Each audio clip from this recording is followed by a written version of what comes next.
والوالدات يرضعن أولادهن حولين كاملين لمن أراد أن يتم الرضاعة وعلى المولود له رزقهن وكسوتهن بالمعروف لا تكلف نفس إلا وسعها لا تضار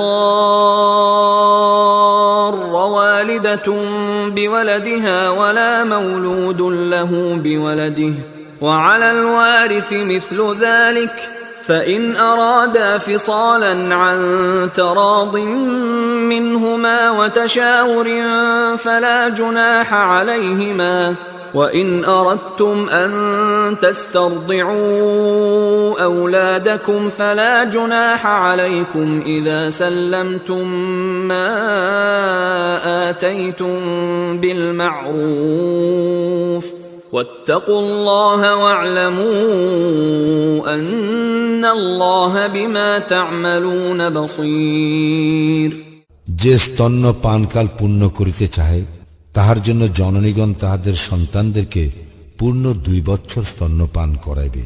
জনকের কর্তব্য যথাবিধি তাহাদের ভরণ পোষণ করা, কাহাকেও তার সাধ্যাত্মিক কার্যাপার দেওয়া হয় না। কোন জননীকে তাহার সন্তানের জন্য এবং কোন জনককে তাহার সন্তানের জন্য ক্ষতিগ্রস্ত করা হইবে না, এবং উত্তরাধিকারীরও অনুরূপ কর্তব্য।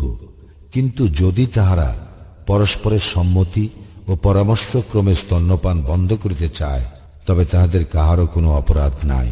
তোমরা যাহা বিধিমতো দিতে চাহিয়াছিলে তাহা যদি অর্পণ করো, তবে ধাত্রী দ্বারা তোমাদের সন্তানকে স্তন্যপান করাইতে চাইলে তোমাদের কোনো গুনাহ নাই। আল্লাহকে ভয় করো এবং জানিয়া রাখো যে তোমরা যাহা করো নিশ্চয়ই আল্লাহ উহার সম্যক দ্রষ্টা। والذين يتوفون منكم ويذرون أزواجا يتربصن بأنفسهن 4 أشهر وعشرا فإذا بلغن أجلهن فلا جناح عليكم فيما فعلن في